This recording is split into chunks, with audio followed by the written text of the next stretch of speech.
po ay more than half na. No, more than 50% na po ang inaaral natin. So I hope and I pray na yung ating paglakad sa kabanalan ay nag-increase din ng 50%, no po. Ngunit sabi nga po kanina ng ating pastor, yung ating growing in the grace of knowledge, hindi po yun makakamit sa sariling kaparaanan, kundi sa biyaya lamang po ng banal na espiritu.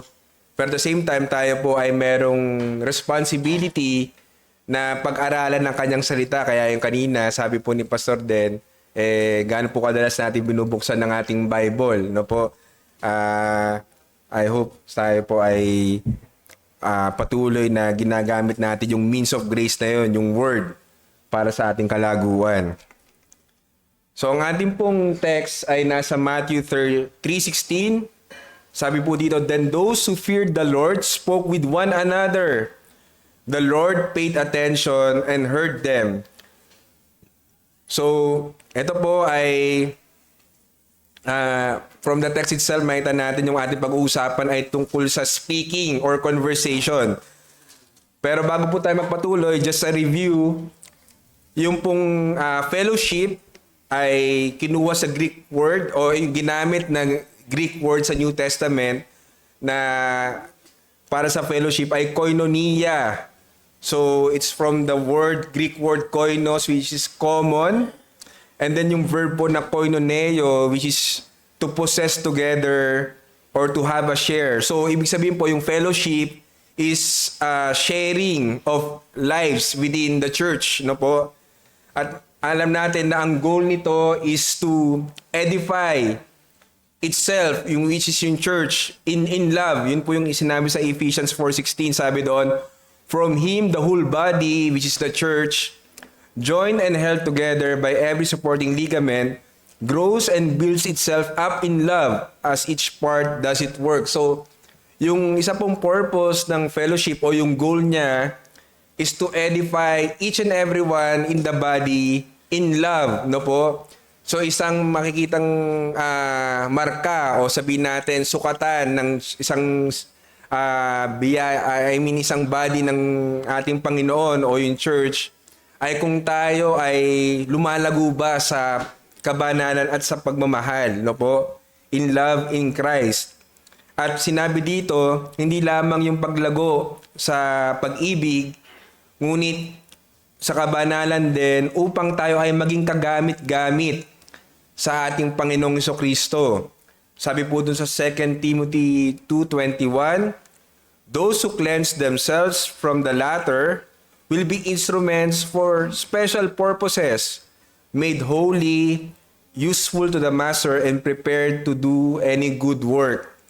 So isa po sa goal ng ating fellowship ay maging kagamit-gamit po sa ating Panginoong Jesucristo. So, kaya po lahat tayo bilang kabilang sa katawan ng ating Panginoong Kristo, meron po tayong mga kaloob.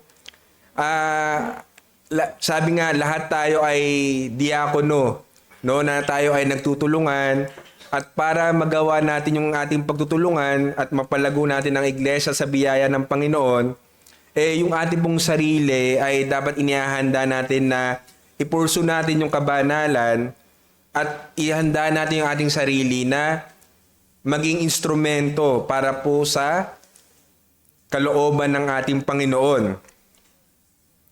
So, sabi po sa ating pag-aaral last week na pinangunahan po ni Deacon Leo, yung foundation po ng ating fellowship is none other than the unity of the body of Christ, which is the church.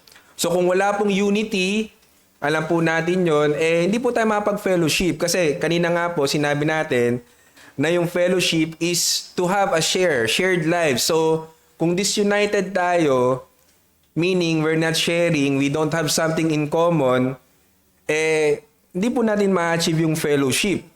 And also, hindi sinasabi ng unity means uniformity. Hindi ibig sabihin na dapat sa church ay pare-parehas tayo ng suot, pare-parehas tayo ng gawi. Hindi po. Merong diversity sa bawat isa.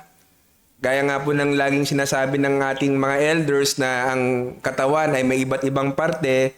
may iba't ibang function, pero ang common po natin ay lahat tayo ay nakatungtong sa ebanghelyo ng ating Panginoong Hesukristo. So yung under Christ ng yung church no po na ang ating turo no po, ang ating mga doctrines ay iisa. Ngunit hindi ibig sabihin na kailangan ay pare-parehas tayo ng sabihin natin na nandoon yung uniformity ng church. Hindi po. May diversity sa loob ng church.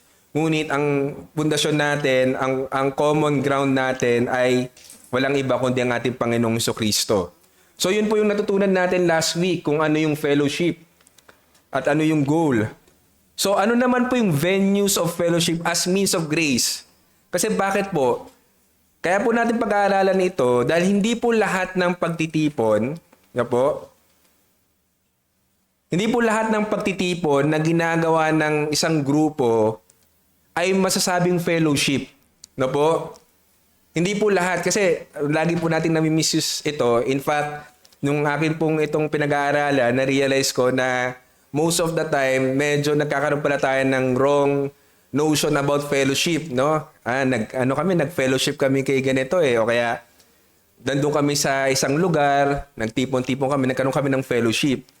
Pero hindi po pala lahat ng activities that are being done together ay masasabing fellowship in the context of corporate means of grace. Ang fellowship po is meron tayong mga activities na ginagawa natin as a body but with shared gospel blessing. Ibig sabihin, nandoon yung component na yung ating ginagawa bilang magkakapatid, yung ating sinishare na activities bilang magkakapatid, ito ay nakapundasyon pa rin sa gospel o sa ebanghelyo o sa salita ng ating Panginoon. No po? So, hindi lahat na, at makita natin mamaya, hindi lahat ng ating pag-uusap, pagtitipon, ay masasabing fellowship. And in fact, dapat po maging maingat tayo because in the church where we should have fellowship, pag ginagawa po natin itong fellowship na ito, meron itong dapat sabihin nating pamantayan na it can be either edifying or not.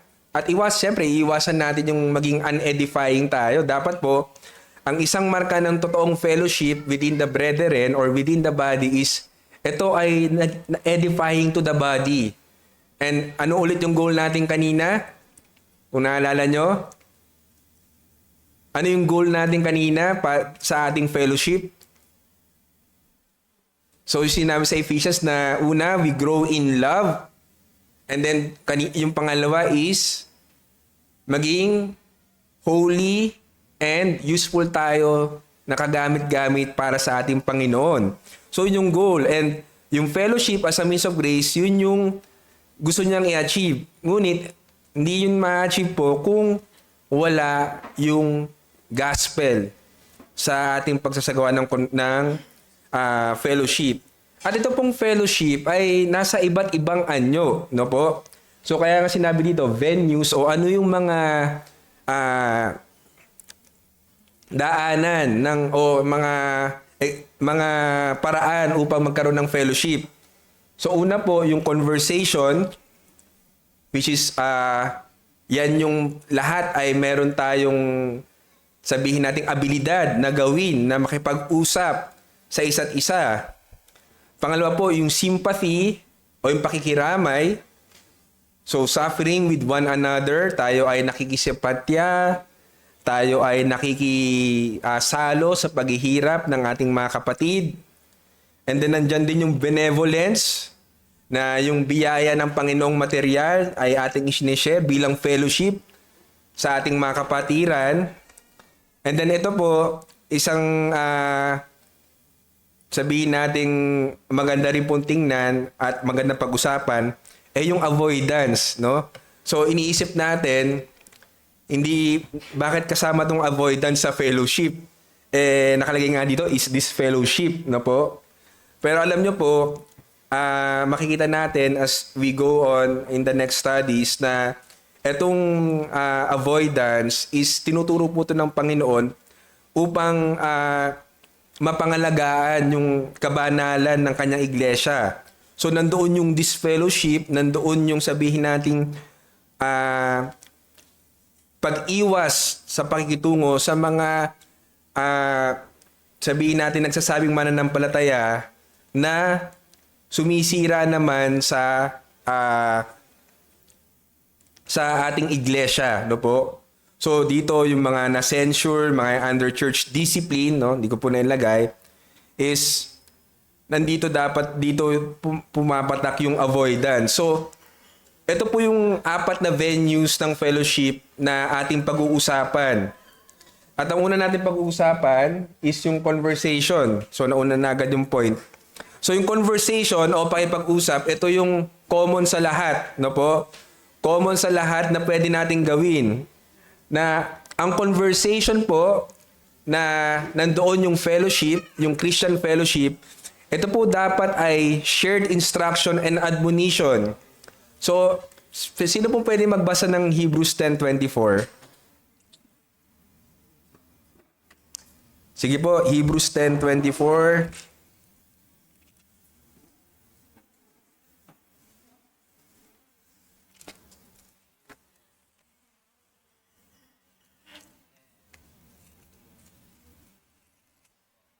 Let us consider how to stimulate one another to love. So, ito, inulit na naman po na sa ating pakipag-usap bilang fellowship, nandoon yung hamon o yung admonition o yung encouragement na to stir up everybody in love. So, yan po, isang pagsasala agad sa atin o isang barometer agad na pag tayo po ba ay ginagawa natin itong pakipag-usap sa loob ng iglesia, ito ba ay nag-stir up ng love? So dapat po bilang fellowship ay laging nandoon yung objective na pag tayo na ipag-usap, ito ay para himukin natin yung mga kapatid sa pag-ibig, no po? So ano po pong next? Greater attention to hearing. So sa lahat po ng pag-uusap, mga kapatid, ito man ay sa konteksto ng iglesia o kahit sa secular, ang pinapahalagahan po ng Panginoon o ang ina-admonish sa atin o ina-encourage sa atin ay mas lalo tayo dapat pong makinig. So, anong sabi doon?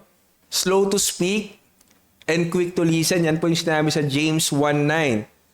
So, tayo po pag isinasagawa natin ng fellowship sa pamagitan po ng conversation, ang lagi po natin dapat isipin ay mas makikinig tayo kaysa tayo yung magsasalita. So, hindi naman po sinabi na bawal magsalita, no po? Ngunit ang sinasabi dito, mas maging sensitive tayo at mas maging aware tayo sa pakikinig muna. Matuto po munang makinig, no po? Kasi, alam niyo po, tayo bilang minsan mga makasalanan, minsan, nandun po nauuna yung ating, sabihin nating pride or ego, no po? And I think sa secular, lagi itong nababanggit na lagi natin gustong bumangka, no po?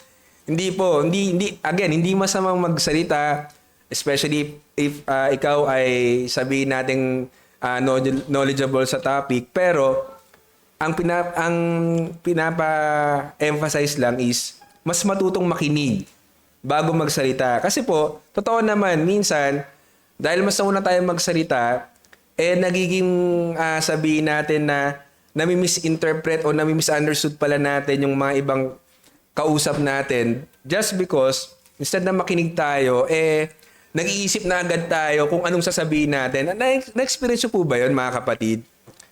Pag nasa isang umpukan tayo ng pagsasalita, minsan, hindi tayo nakafocus dun sa nagsasalita, kundi yung isip natin tumatakbo na ano ba yung sasabihin ko? Nagpe-prepare na agad tayo in advance. Pero ang admonition po sa atin ng salita ng Diyos is greater attention to hearing. And then, speaking to profit, sabihin, kaya tayo nagsasalita is not because we want to, sabihin natin, elevate ourselves o kung ano pang mang reason, ngunit, kaya tayo nagsasalita upang may makabuluhan tayong pag-usapan. So, basahin po natin 2 Corinthians 6:11.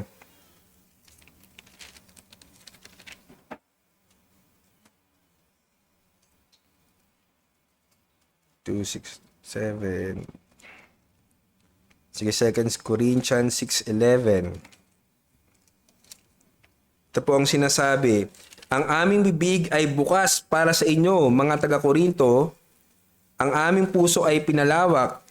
Kayo ay hindi namin hinihigpitan, subalit kayo ay hinihigpitan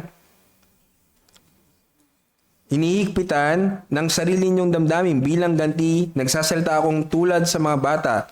Palawakin din ninyo ang inyong puso. So kaya po sabi dito, kaya nagsasalita si Apostol Pablo upang sila ay ma-edify. Ano po? So, yung ating pong pananalita, mga kapatid, is bukod sa we stir up one another in love, ito po ay dapat edifying. Ano po? Kaya nga po ang point natin dito, members must strive after edifying conversation in the church. Ano po ba yung edifying sa Tagalog? Nakakapagpalakas, okay. Ano pa po? Nakakapagpatibay, so nakakapagpalakas, nakakapagpatibay. Ano pa po? Edifying. Na-encourage. Nakakapagpabanal, no po? So, yung pa lang, sa ating pakipag-usap, dapat ito po ay nag-lead agad sa kabanalan. Hindi lamang po sa pagmamahal, kundi sa kabanalan. So, yan po yung unang fellowship na ating pag-uusapan, yung conversation. Kasi po, lahat tayo ay may abilidad na makipag-usap. In fact, di ba po, after ng service, o minsan before ng service, lagi tayo na ipag-usap.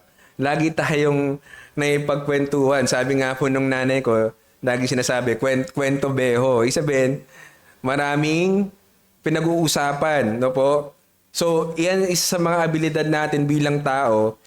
And if we want to have a fellowship in the church through conversation, dapat po ito ay edifying. Nakakapagpalakas, nakakapagpatibay, nakakapagpabanal. So, ano po ba sabihin ng edifying na conversation? Ang distinct o sabihin nating marka ng pag-uusap na nakakapagpalakas ay the Word of God is the substance. So, ibig sabihin, ang bawat pag-uusap natin ay nandoon yung Word of God as the basis, no po? Hindi kung ano man. Alam niyo po, when I was preparing this lesson, nakita ko na talagang lahat tayo ay sasabit dito. Dahil for the longest time, and sabihin natin, yun nga po, dahil sa ating kahinaan, maraming beses na dito sa loob ng iglesia, marami tayong usapan na sometimes hindi po Word of God yung substance. And sadly, pagka meron natin, pag kinoconnect natin sa Word of God, may mga, sabihin natin, yung may mga ibang pag-iisip na parang magsasabi na, hindi mo naman kailangan lahat i-connect sa Word of God. Alam niyo po, ang mga usapan lang po na minsan mahirap i-connect sa Word of God, yung mga usapan po na hindi edifying sa totoo lang. Pero kung ang usapan po natin sa loob ng iglesia ay ayon sa salita ng Diyos o sabihin natin ay tama sa salita ng Diyos, imposible po na hindi natin ma-connect ito sa salita ng Diyos. So yan po yung isang marka ng edifying na conversation. At sabi doon, yung edifying na conversation, it's instruction from the Word. Sharing devotions, lessons learned. No po? Kaya ang ganda po no po, na after nating makinig ng preaching, no po, ay nandoon palagi yung devotion na sinishare natin. Ano po yun? Ibig sabihin, kunwari po after ng preaching, kung tayo ay nagno-notes, ninanamnam natin salita ng Diyos, pagkatapos ng preaching, meron tayong may isi-share, no po, na ating natutunan, no po. And one with habitual devotion can encourage a beginner of faith, no po, yung nagsisimula lang sa pananampalataya. Na ito po yung napaka-importante o isang magandang benefit na tayo ay nakikinig ng salita ng Diyos, nakikipag-usap na nandoon ang salita ng Diyos. Na pag may nakikinig sa atin, and nakita po natin to sa church natin, na yung ating mga elders, yung ating mga sabihin nating mga ibang members na pag sila ay nagsishare ng kanilang devotion, sila ay nagsishare ng kanilang mga insights na nakabase sa salita ng Diyos, yung mga bago sa pananampalataya, sila ay lalong na-encourage. Sila ay lalong nabibuild up. No po? Kaya importante na lagi tayong nakatutok dun sa instruction from the Word sa ating pakipag-usap. So, at isa pa pong sinabi dito, sharing devotional can add to or correct another's thought. No po? So, dito, nagkakaroon tayo ng kuro-kuro sa mga iba na maaaring magdagdag, no po, o mag-correct dun sa mga ibang kasama natin na maaaring iba yung kanilang iniisip. So, nandito yung healthy, no po, na sabihin natin na discussion na ang lahat ng mga tao ay, sabihin natin, o ang lahat ng kasama doon sa pag-usap na yon ay nagbe-benefit. So, nagpo-profit sila. Kasi nga po, yung conversation is instruction for the word. So, ano pang isang example, yung nasabi ko po kanina, discussing the message just heard in the ministry of the word.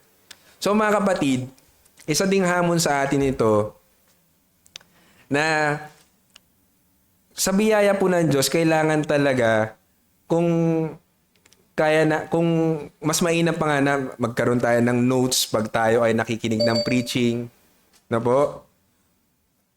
At tayo ay talagang makinig ng maayos upang after po ng service, ay mapapag-uusapan pa rin natin.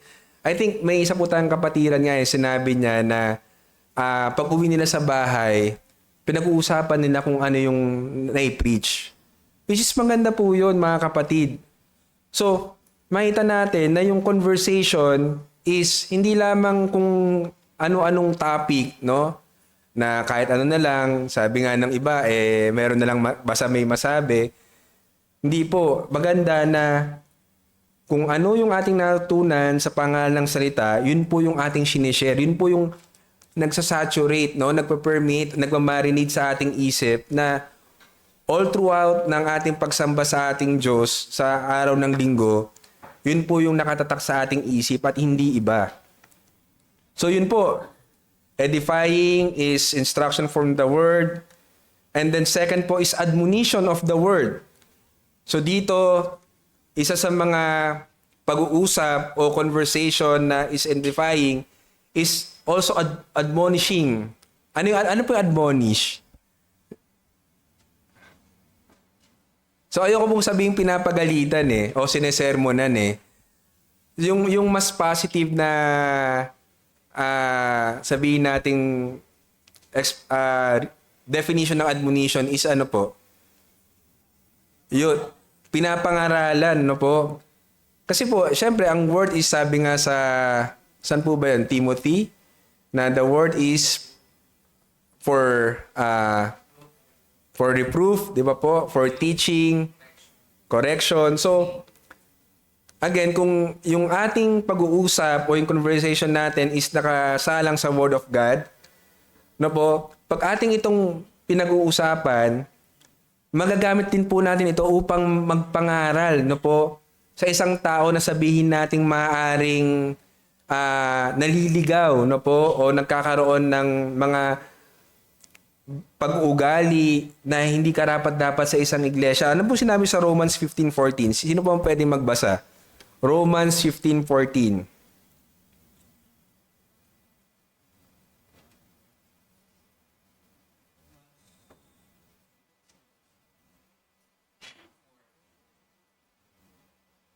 And concerning you, my brethren, I myself also am convinced that you yourselves are full of goodness, filled with all knowledge, and able also to admonish one another. So, admonish one another, mga kapatid. Siyempre, this is done in love. Ngunit hindi natin may iwasan, mga kapatid, na pag tayo ay nakipag-usap at ang salita ng Diyos ang substance ng ating pinag-uusapan, isa rin po itong paraan upang i-admonish ang isang kapatiran. Pero siyempre, meron po yung mamaya dadaanan natin, meron niyang proper venue, meron po yung proper na timing na po. Dapat tayo ay maging sensitive sa kung yan ay gagawin natin. Ngunit, parte po ng edifying na conversation yung pong pangangaral, mga kapatid. So, wag naman na pag tayo ay nag-uusap no po at maraming grupo, doon mo i-admonish yung iyong kapatid at may iba pang makaka-relate. No po, hindi naman po yun na wag nating ipaiya yung ating kapatid. Ngunit, parte po yun ng edifying na conversation. And we may have opportunity to admonish a censured member. No po, kung merong tayong mga miyembro na yung censured po, ibig sabihin, under church discipline, na po, part po ng edifying na fellowship is admonishing those, no po, na kung sila ay nagpapatuloy pa rin, no po, sa kanilang kasalanan, gamitin po natin yung salita ng Diyos upang sila ay pangaralan. No po? So yun po, kanina, anong sabi natin kanina? Instruction from the Word, and then ngayon, admonition of the Word, and then thirdly po, edifying, general subject of discussion that may have a link with the Word. No po, ito yung sinasabi ko kanina. Meron tayong pwedeng pag-usapan sa ating iglesia na general discussion, kunwari po, current events, di ba, kung ano ang nangyayari sa ating bansa ngayon, na po, that may have a link with the Word. So, ano po example nito, mga kapatid? Kunwari po, i-relate natin ngayon sa nangyayari sa ating bansa. Ano po ang napansin nyo? At meron tong pwede nating i-link sa salita ng Diyos. Di ba po, ngayon is very, very hot topic yung nangyari sa Senate. No po? So nakita natin kung anong mga nangyari. So, paano nyo ilalarawan po yung nangyari sa Senate? Magulo. So in general, no po, yung tao po ay pasama ng pasama, no po? Kasi di ba po, di ba sabi nga sa mga bagong termino ngayon is actually luma na yun, di ba? The nerve, no? I mean sabihin parang yung lakas ng loob nila na wala na silang hiya. Yun, audacity, no? Yun ang eksaktong term, no? The audacity na gawin nila yon upang protektahan lang ang isang tao, no po? So, paano natin i-link yun sa salita ng Diyos? Sinabi na ito sa salita ng Diyos na in the last days, di ba po? People will be lovers of money, ganyan. So, pasama ng pasama ang mundong ito. So, ang point po is, pwede natin pag-usapan yon, mga current events, ngunit dapat i-connect po natin sa salita ng Diyos. Kasi, hindi dapat yun ang maging sentro lang ng usapan. Ang maging sentro ng usapan is, yung salita ng Diyos, yun pa rin ang umangat. No po? Yun ang edifying. Pero, kung ang magiging usapan lang, nangyari sa Senate, tapos sabihin natin, dapat sige ganyan. Alam niyo po, minsan sa totoo lang, kung hindi natin nililink sa Word of God, yung mga usapan natin na general, so ito po, minsan makakapagsabi tayo ng mga salita na hindi dapat Opo. Di ba po, na minsan lumalabas yung ating partisan o sabihin natin yung pagiging bias natin. Wag na po sanang umabot pa na magsalita pa tayo ng masamang salita, no po? Sige po, Pastor. Hindi, ganyan po. Sige po, Pastor. Hindi, kasi tayo opinion. Pag pinag-usapan ng politics, as a Christian, dapat ganito sa tayo. Ang mga nakaposisyon sa pamahalaan natin, alam natin, Romans chapter 13, ay wicked man yan, righteous man yan, itinalagay ng Diyos. My point is, pwedeng meron tayong mga nilulog, meron tayong pinapaligan, pero huwag pong pag-away o huwag pagmulan ng discussion. Kasi ako si ganito, ako si ganito. Ang tayo po, para sa akin, nasa Christian, dapat kung sino yung nakaupo, yun ang ipag-pray natin. Huwag natin pagtalunan. Kasi ayaw ko dyan. Kasi ganito eh. Ayaw ko ang nangyayari yan sa gobyerno kasi magulo sila. Alam nyo, sa Christian, pinanitindi ng Adrian, dapat sa Biblical tayo. Ano yung Biblical? Romans chapter 13. Mag-submit tayo kung sino nakaupo. Wicked man yan, masama man ang ginagawa, ipag-pray natin. Huwag natin pagmula ng diskusyon na, ako, ganito. Hindi nyo napapansin, kapag tayo mana ng partera, nagkakaroon na ng problema. Tama? Division. Nagkakaroon na ng division dahil lang doon.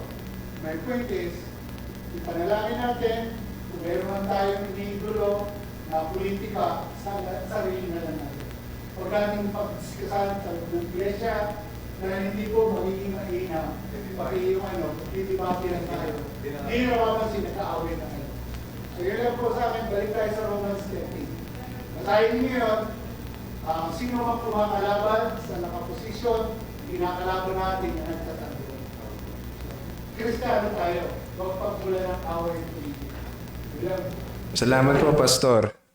So, isang example po, no, na sinabi ni Pastor, na-link natin sa Word of God na mag-submit tayo sa authority. So, gaya nga po ng isang elder, so it takes mature knowledge of the Word and sensitivity to the situation.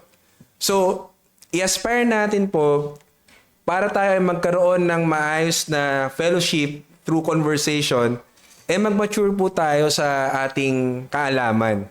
At then, again, babalik na naman yun sa buksan mo ang Biblia mo at mag-aaral ka ng salita ng Diyos. Kaya, salamat po sa Panginoon na may ginagamit siya na mga kalalakihan o kababaihan na nagtuturo ng salita ng Diyos. Ngunit, upang maging edifying, we need mature knowledge. And at the same time, ang opportunity po with the edifying conversation as a fellowship is maaari tayo maging paraan. You may be a means of teaching without the formality of ministry. So, sa ating simpleng pag-uusap, kung ito po ay edifying, ito po ay nakabase sa salita ng Diyos, isa pong oportunidad doon para sa kahit kanino man na makapagturo ng salita ng Diyos kahit wala sila sa formal ministry. So, ibig sabihin, number one, hindi po nililimit ang sino man na sabihin natin gamitin ang isang pagkakataon upang magbahagi o magturo ng salita ng Diyos. No po? Hindi kailangan na, hindi ako elder, hindi ako deacon. So, sa usapan, tatahimik na lang ako dahil kahit may gusto kong ituro, i-edify, gawing edification ng aking mga kapatid, since hindi naman ako nasa ministry, hindi na ako mag-share. Pero hindi po. Tayo po bilang mga Kristiyano, dapat po ginagamit natin yung pagkakataon sa ating pag-usap upang magbahagi at magturo ng salita ng Diyos. So isa po yun sa marka ng edifying na conversation. So sa ating pong babala, without the word, it renders the conversation not fellowship. Yan po yung sinasabi natin. So again, pasintabi po, lahat naman po tayo ay guilty dito. Ngunit kung sa ating pag-usap, tayo man ay nasa kubo, nasa kitchen, nasa loob ng worship hall, kung hindi po ito nakababad o sabihin natin nakaugnay sa salita ng Diyos, hindi po fellowship yun, mga kapatid. Yun po ay daldalan lang, kumbaga. Daldalan lang po, hindi po yun fellowship. No po? So, hindi naman po natin sinasabi na bawal magdaldalan, no po? Kaya lang, syempre po, kung tayo ay nasa sabihin natin na, sorry po, ayokong gamitin yung word na daldalan. Hindi naman po sinasabi na bawal tayo makipag-usap. Ngunit, bilang mga magkakapatid sa Kristiyano at nasa iglesia po tayo, ang inspire po natin is not conversation, but fellowship. So, again, ang distinction po, ang difference is, yung normal na pag-uusap, yun ay hindi substance sa Word of God. Pero yung fellowship, sa pamagitan po ng pakipag-usap, yun po ang substance ay Word of God. So nawa mga kapatid ay lagi nating bantayan pag tayo ay nakipag-usap. So ang point po natin is a good spiritual conversationalist can turn a good subject biblically. So nabanggit po kanina ni Pastor Joey, saktong-sakto, sinabi ni Pastor Joey, doon po tayo sa biblical na basihan. At yung maayos daw po na pakipag-usap o sabihin natin mga taong nakipag-usap, spiritually, sila ay naka-ground biblically. So, makita natin na kahit din po sa simpleng pakipag-usap, ito ay magiging fellowship kung tayo po ay naka-ground o nakabase po sa salita ng Diyos. So, yun po yung edifying na conversation, which is yun po yung fellowship. So, ano naman yung kabaligtaran? So, kung merong edifying, ano po yung kabaligtaran? So, not edifying or unedifying. So, ano naman yung unedifying? Yung hindi nakakapagpalakas, hindi nakakapagpatibay, hindi nakakapagbanal na usapan. Kasi alam niyo po, again, ang usapan can either be edifying or unedifying. Wala pong middle ground. So, pero po to in the context of fellowship po ito sa loob ng iglesia. Kasi syempre po, kung tayo nasa labas, may mga usapan talaga na sabihin nating maaari tayong maging sensitive na naghahanap tayo ng oportunidad kung paano isisingit yung salita ng Diyos. Ngunit syempre, hindi naman po sa lahat ng pagkakataon yun ay mapangyayari. Pero sa iglesia po, dapat either edifying or unedifying. So, dito sa unedifying, the word of God is absent or misused. So, dito po siguro, yun nga, tayo ay sasabit. Kasi, ang isa pong number 1 na unedifying ay, yun, gossip. So, gossip, which is slander or backbiting at the expense of a third party. So, ano pong sinabi sa Proverbs 11:13? Sino po ang pwede magbasa? Parang si Legion gusto magbasa. Well, Legion, pakibasa mo nga yung Proverbs 11:13.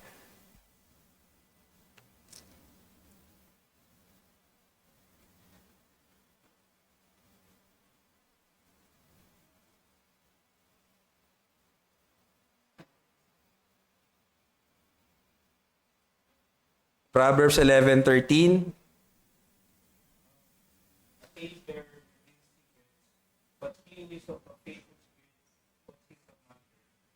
Yun. Thank you, Kuya Legion.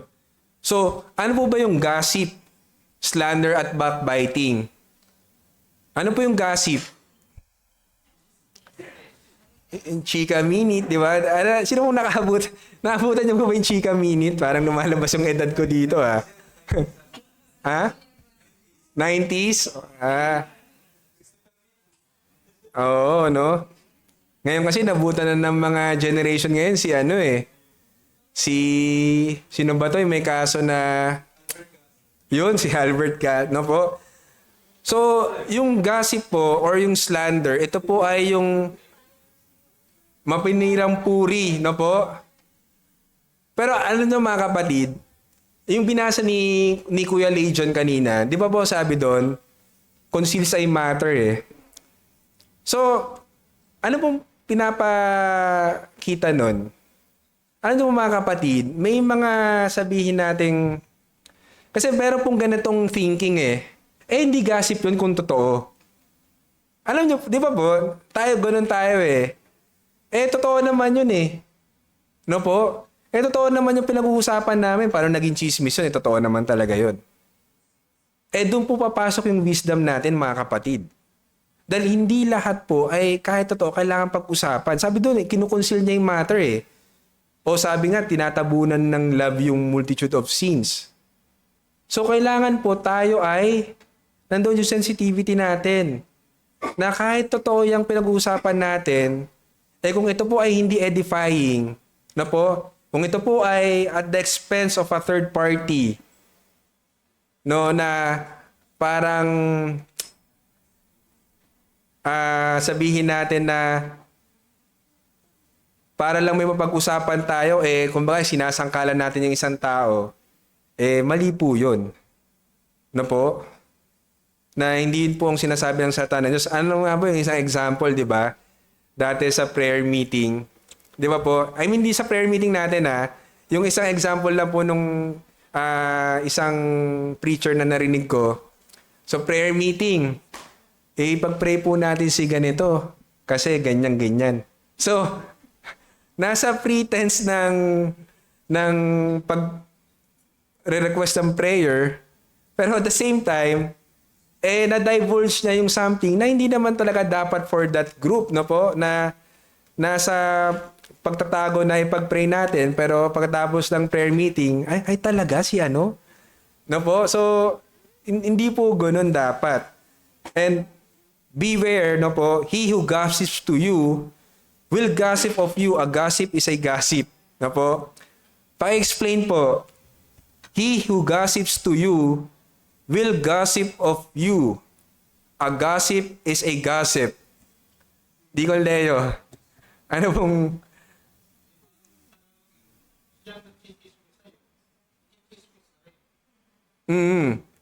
Tapos ang chismis ay chismis. No po?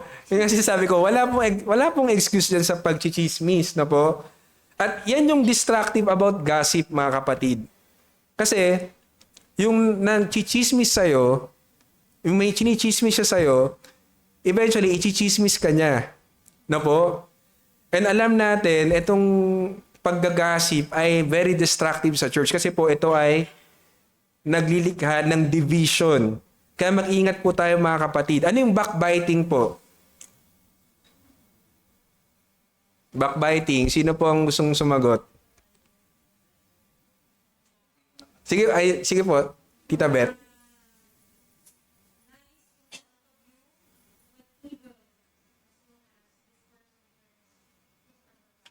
Nako, nice and then evil, no? Bigat po, no? So, pagkaharap mo, all and well, pag nakatalikod ka, is hindi pala, no po? So, siguro mga kapatid, talagang kailangan po ng wisdom and at the same time guidance ng Holy Spirit na wag nating makumit o tigilan na nating makumit itong mga kasalanan na ito. Kasi yun po ay una, gaya mo na sabi ko, it's a sin. And then second, it's unedifying. So, nawa, sana po, including myself, I think every one of us is rebuked no po by this na kung tayo ay pinag-uusapan natin to, especially inside the church, unedifying po yun. Hindi po yung fellowship. Hindi po yung fellowship mga kapatid. At yun po ay nakakasira sa ating unity. And then second is fault finding and schism. Ano po yung schism? Sino pong gustong ano dyan? Ayun, si Brother Albert. Yes po. Sige mamaya. So fault finding, lagi naghahanap ng mali na po from the word itself. Pero ano yung schism? Paghahati-hati na po. So at the expense of the church and leaders. So mga kapatid,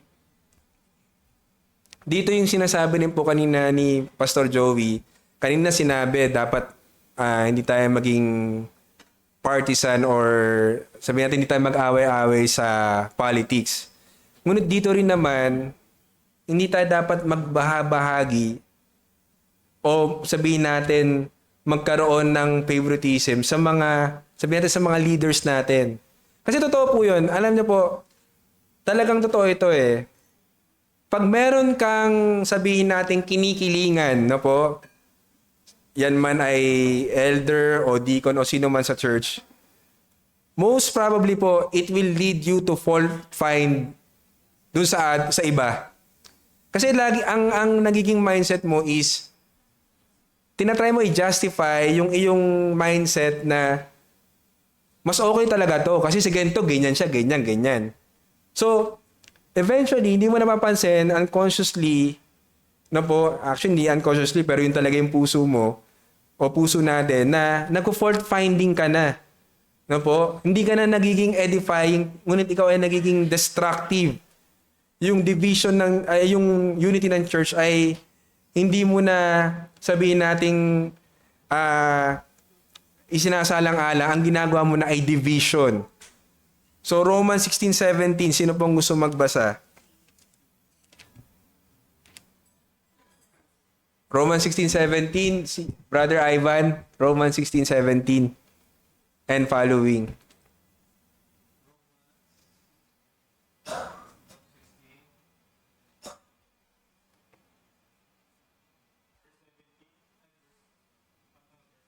And mga sumusunod pa po.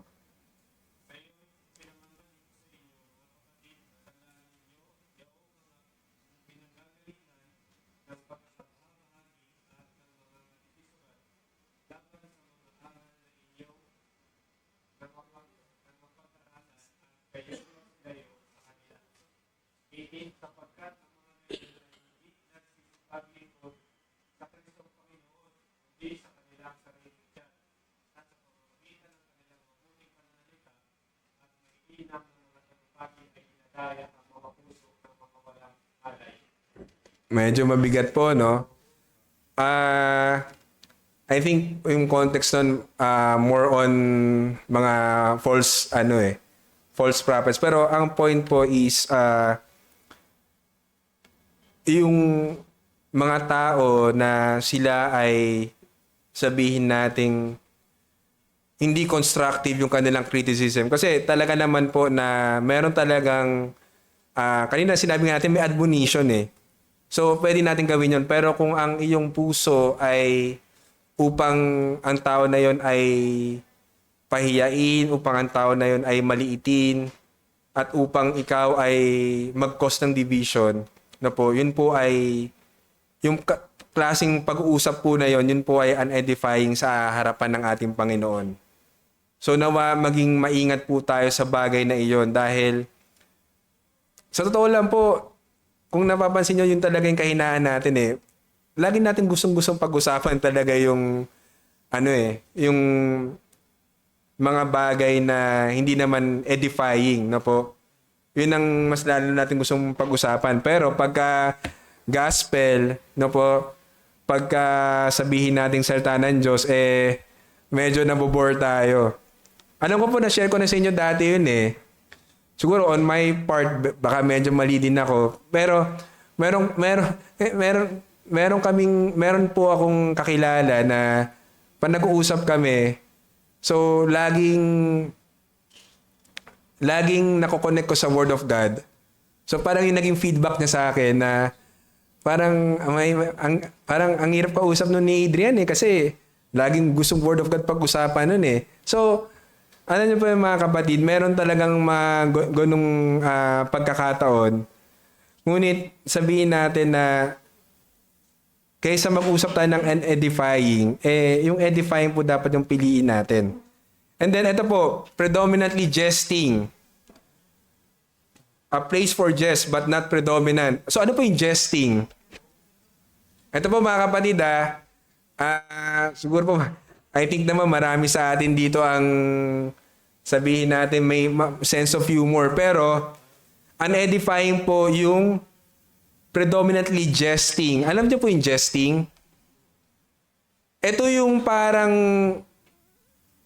paano ba i-explain yung pastor? Yung sinasabi niyong pag sa Batangas, baka binaril na. Ito po yun, mga kapatid.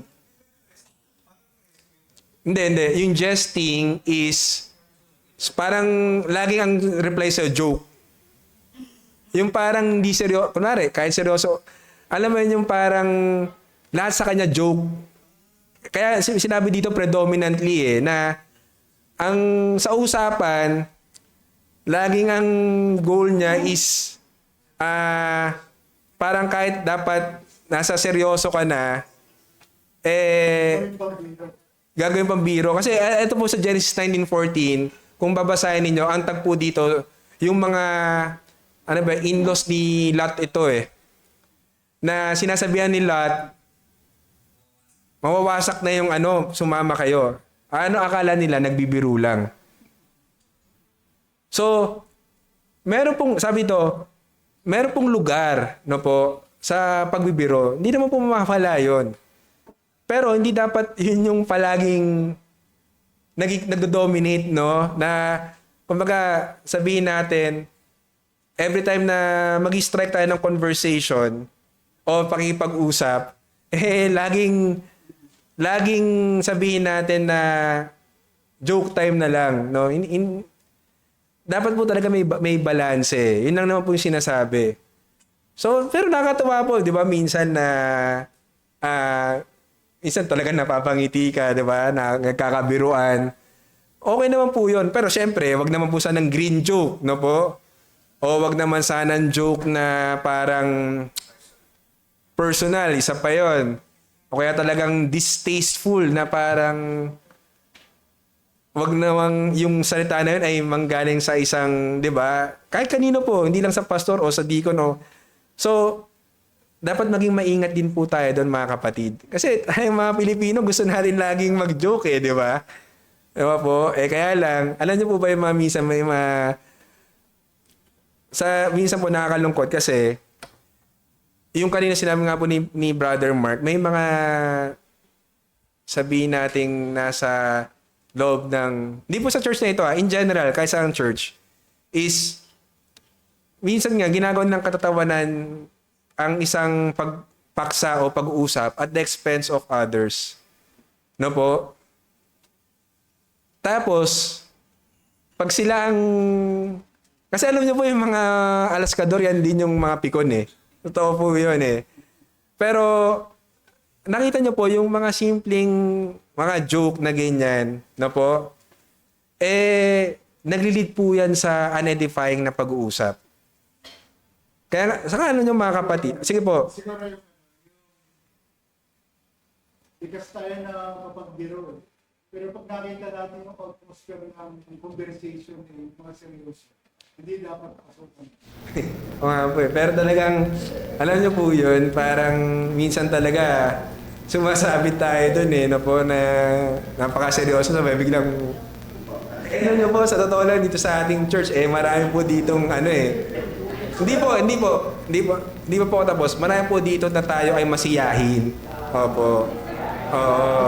So, hindi po joker. Marami po sa atin ay, siyempre sino po bang ayaw tumawa, di ba po? Kasi nakaka-relax naman talaga yung pagtawa. Kaya lang, sabi nga ni Pastor Joey, mababaril sa Batangas pagka bumanat ng ganun. So, mga kapatid, lahat po tayo doon ay sabit. Yun pong sasabihin ko, wala tayong sinisingle out. And the same time, wag naman po nating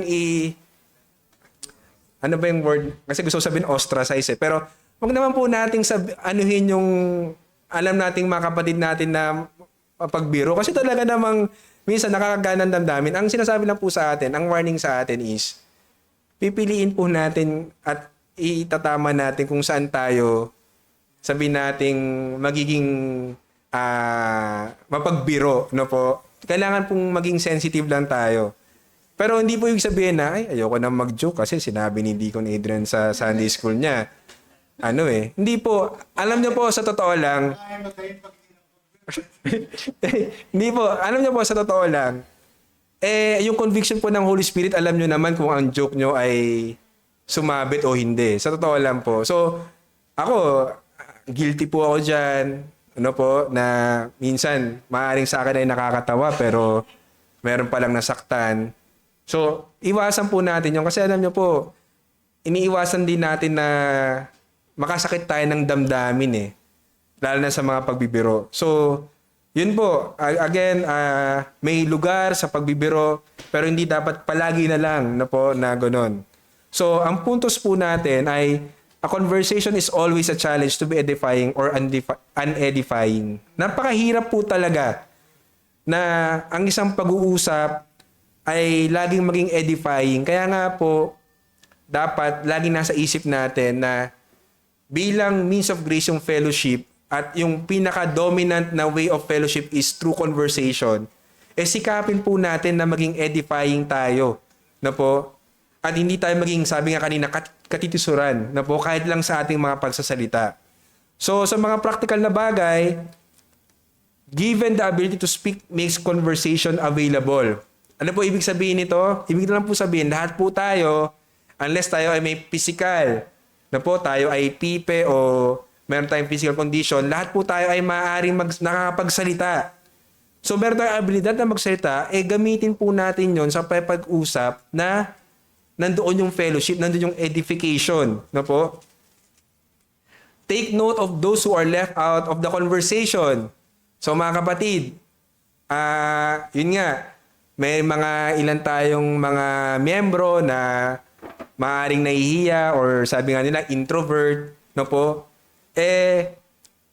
Bigyan natin sila ng pagkakataon na marinig din natin yung kanilang tinig, no, sa pamagitan ng pag-include sa kanila sa ating pakipag-usap, no po? Sabi nga na dapat maging aware tayo na tayo ay hindi lamang tayo lagi nagsasalita, ngunit ini-involve din po nating iba. And then, be sensitive and prudent in raising a matter of conversation.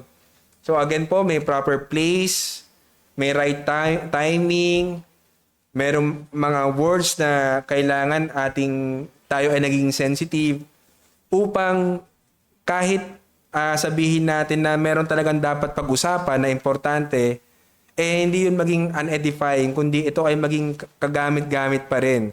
So, kailangan po nandun yung sensitivity natin sa pakipag-usap.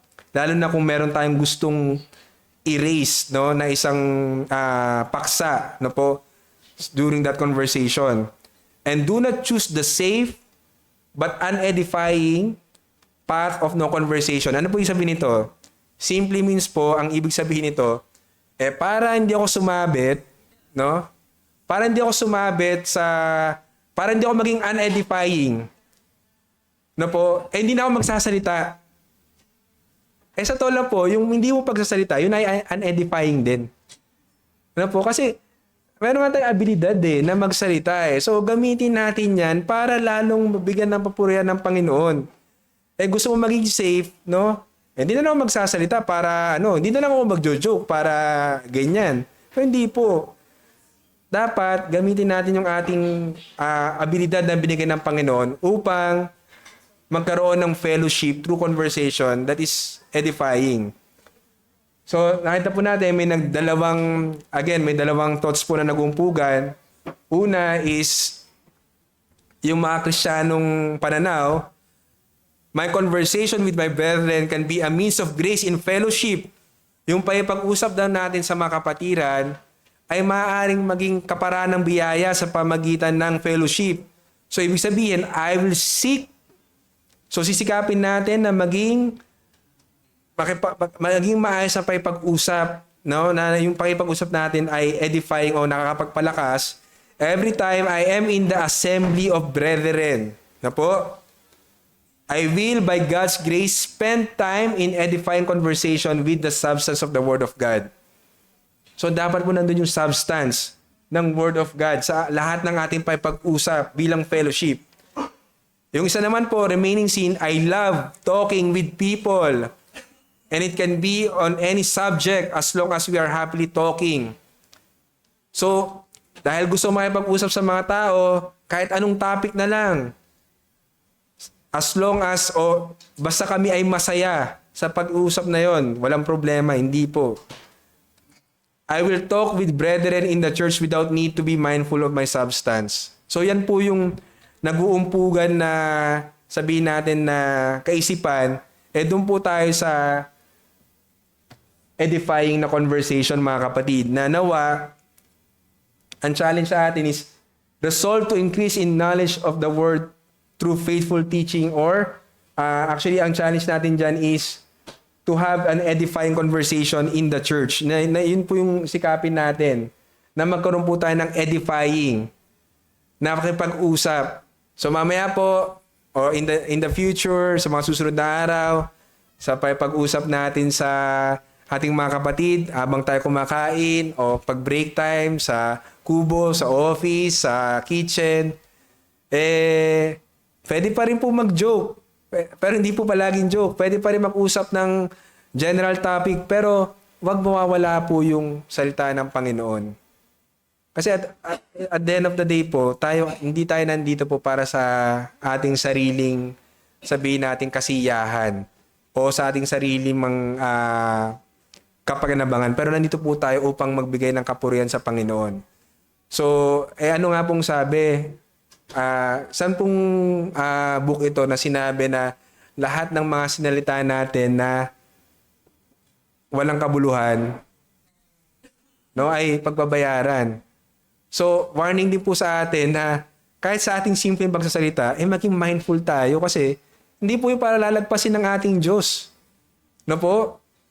So, matinding warning sa atin yon na walang salita na hindi nalilingin sa Panginoon. And sinabi po yung Coram Deo, o yun po yung iiwanan ko na maging guide sa atin. Sino po ba nagsabi nun dito sa pulpit? Si Pastor Joey. Pastor Bill, Coram Deo, in the face of God. So lagi po nating isipin mga kapatid, nasa church man tayo o wala tayo sa church, Coram Deo, ang Diyos po nakatingin sa atin, nakikita niya. So kung tayo po ay nakikita ng Panginoon ngayon, no po, at alam natin siya ay banal, ano po yung kailangan maging attitude natin? So yun po yung kailangan natin laging maging mindful, even in our conversation. So again, recap po, means of grace fellowship, maraming paraan, conversation, sympathy, benevolence, and disfellowship. Number 1 being conversation. So para ito ay matawag na fellowship, ito dapat ay naka-anchor sa Word of God. And dahil tayo ay binigyan ng Panginoon ng kakayahan na magsalita, gamitin po natin yon para sa kanyang kapurihan at hindi para sa ating sariling kapakinabangan lamang. So yun lamang po, meron po bang tanong o pagdadagdag? Sige po, Brother Mark. 2 points. One is yung lalaki kami Christ, what we file as a man, is not what we Muslim, but he takes help. So, ang practical na illustration sa atin is whenever something touches a subject of interest to us as na touch, immediately makikita mo agad kung ano naman ang gusto niya.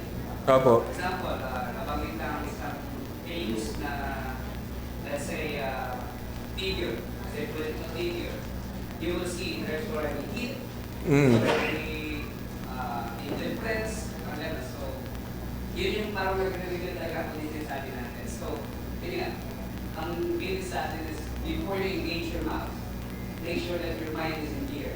So every day in the Christian life is about the mind. It's the battle of the mind. And yun like kasama sa atin to saturate our minds in the Word so that kapag dumating umaga ng mga trigger points, responsible na sa trigger natin. We cannot blame them. Trigger na ako. Ikaw ang responsible sa mga bagay na yun. Make sure your mind is trained so that what comes out from you is something edifying according to the Word of God. Kung isaturate natin ng Word, yung mind, kung alam, masura na siya. So, that's one point. And the second point is, this one I share kung ano yung ginagawa namin sa singles. Opo. Kasi baka nagkakaroon namin palagi. Ang pangakot sa kanila last time, it will never be parang one-way communication. Hindi namin talaga magawa yung during lunch break. Kasi 30 minutes lang. Nagkikipog tayo sa mag-deliberate lecture, tapos na.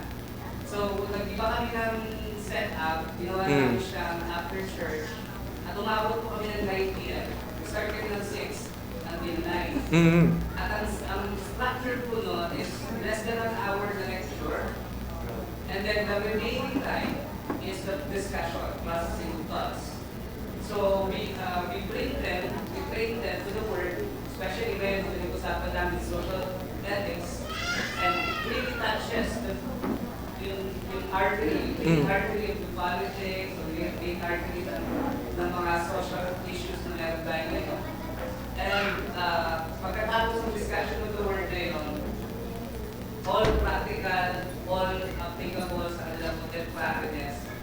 And yung role namin, when discuss mo muna, for the 2 hours, Opo. sila yung mostly na nagsasalita, although I guide them to the most part, may mga guided questions, pero may mga questions in which they have to really think about and no one's exempted. So yun yung ginagawa namin, just for the sake of everyone na hindi po kami naglalagay sa fellowship na nagkukwentuhan na kami ng kung ano. May part na gano'n. Nagkukwentuhan kami ng kung ano, pag nag-aantay, pag naka-break, para kahit paano maka-relax yung mind. And then, talagang push po sa talagang pinupush nila. So yun po yung gusto ko may sa inyo na mindset na sa isang fellowship, nakakabitin talaga pag sobrang konti na, pero yung mga ganun, yung structure yung ginagawa namin sa syllabus. Para again, karon lang nila tayo sa ganun po yung aming magiging structure and nila na. So yun na. Apo. Salamat po. So, si Brother Albert gusto yata magdagdag. Tingin ko lang din po yung kay kapatid na Mark. Salamat sa Panginoon sa mga ganitong topic. Tayo din, mga kapatid, magandang reminder sa atin ng ganito kasi minsan nagiging mali yung term ko yung complacent. Nagiging complacent tayo. Si kapatid na ganyan lang naman yan eh. Pero yun nga. Nandito pa tayo sa mundo. Itong dumadaan tayo sa ganito, may sanctification, dapat tayo patuloy na, dapat hinihin, no? Magandang topic to, no? Reminder sa bawat isa. Pero yun, ano kasi, natural naman sa atin kasi simple tayo, pero may mga, dapat meron din tayo mga, hanggang saan tayo. And napakaganda topic, kasi nagiging bantayan din tayo sa isa't isa. At sa sarili natin, meron din tayong self-analysis. Pahuli na lang kasi may tanong din ako. Parang, kailan nagiging gossip yung gossip? Kailan naging gossip yung gossip? Okay.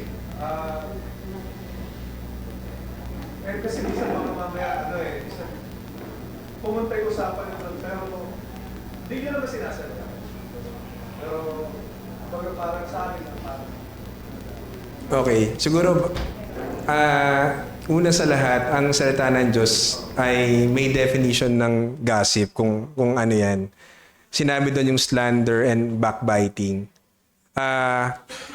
Kung ang objective mo is number 1, para sirain ang puri niya. So, yun ay gossip. Yun yung slander. No? Na una is, number 1, dapat ba pinag-uusapan nyo talaga yun? Are you, or siguro, step back, una ba, dapat privy ka ba dapat sa issue na yun? Dapat ba alam mo yung issue na yun? Para sa'yo ba talaga yun? And then second, ikaw ba yung tamang tao para pag-usapan yung issue na yun? Ngayon, kung yung sa sinabi natin na biglang pumunta doon yung usapan, babalik tayo doon sa sinabi din ni Brother Mark na gusto ko rin i-echo, na yun talaga yung laman ng heart mo eh. Sabihin natin, hindi yun ibig sabihin na hindi mo sinasadya, yun talaga yung nasa puso mo, pero hindi mo lang napigilan. So, talagang sinadya mo siya, pero hindi mo lang siya napigilan. Kasi yun nga yung pagiging sinful natin eh. So, lagi nating tatandaan na yung magpasuri tayo sa salita ng Panginoon kung ano talaga yung dapat na pinag-uusapan natin. Na yung kanina nga sinabi natin edifying or unedifying. Kung hindi naman yung matter para sa'yo, wag natin pag-usapan yun. Wag natin pag-usapan yun. Especially na minsan kasi nagiging masyado tayong, di ba, masyado tayong nagiging curious, no? And yun nga, kinikiliti yung magiging makalaman natin kasi gustong-gusto natin pag-usapan yung mga kontrobersiya eh. No po? Kaya nga yung iba sa atin gustong-gusto ng mga blind item eh. Kasi nag-iisip kung sino ba to, sino ba yan. Di ba po? Pero siguro kahit sa secular, sinasabi nila, kung hindi maganda pag-usapan mo, huwag mo na pag-usapan. Pero mas lalo po sa sa salita ng Diyos, na ang sinasabi sa atin ng salita ng Diyos kanina sa Proverbs, na dapat i-conceal natin yung matter. In fact, sinabi pa nga sa ibang salin, sa ibang salita pa ng Diyos, na kung yung issue ay tapos na, dapat hindi na natin palaging pag-usapan ng pag-usapan yun. So, nagiging chismis din yun. Or nagiging, sabihin natin, unedifying din yun. So, siguro, babalik po tayo sa i-saturate, renewing your mind Romans 12. I-saturate talaga natin yung isip natin para pag na-tempt tayo na magsabi ng isang bagay, magkikick in yung word of God sa atin ay, hindi dapat, no? Although, yun nga, wag nating gawing excuse na, totoo naman di ba? So, hindi kasi po lahat ng bagay ay sabihin nating for everyone's discussion. So, totoo yun. May mga bagay na mapag-uusapan, pero kailangan mo munang tanungin is, para sa iba, unless yan ay scandalous na sin.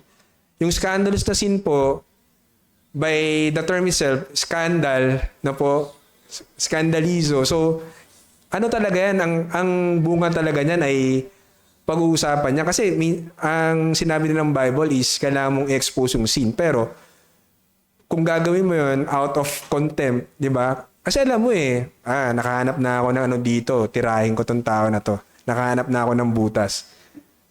So, hindi out of love Kaya babalik ka pa rin sa conversation. Una, stirring up love, yung kanina yung goal natin. And then second, is holy and useful for the master.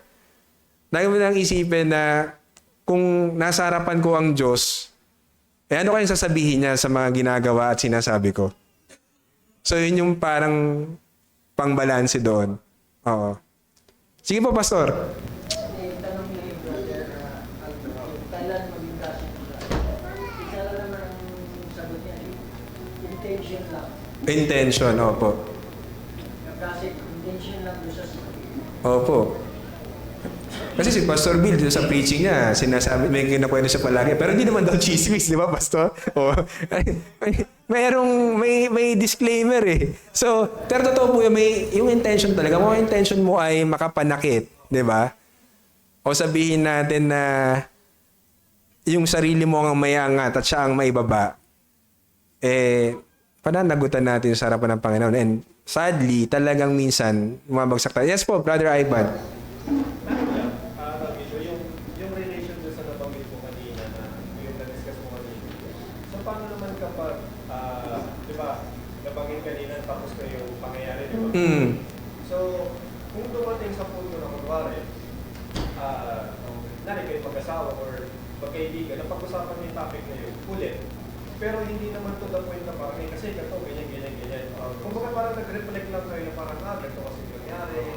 So parang, sana kung ito, ganyan. Tapos kung parang, kung baka parang, parang yung context is, nag-look back ka na lang. Guilty naman. Ano yun, sa tingin mo, parang possible ba na nag-edify pa kami?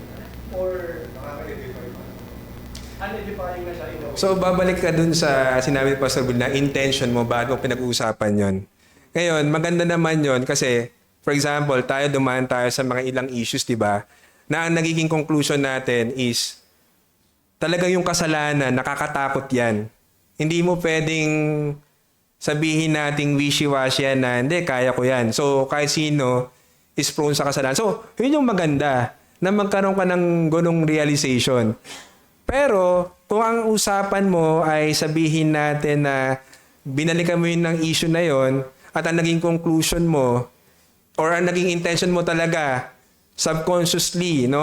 Yung talaga laman ng puso mo para ipakita sa kausap mo na buti na lang hindi tayo ganun.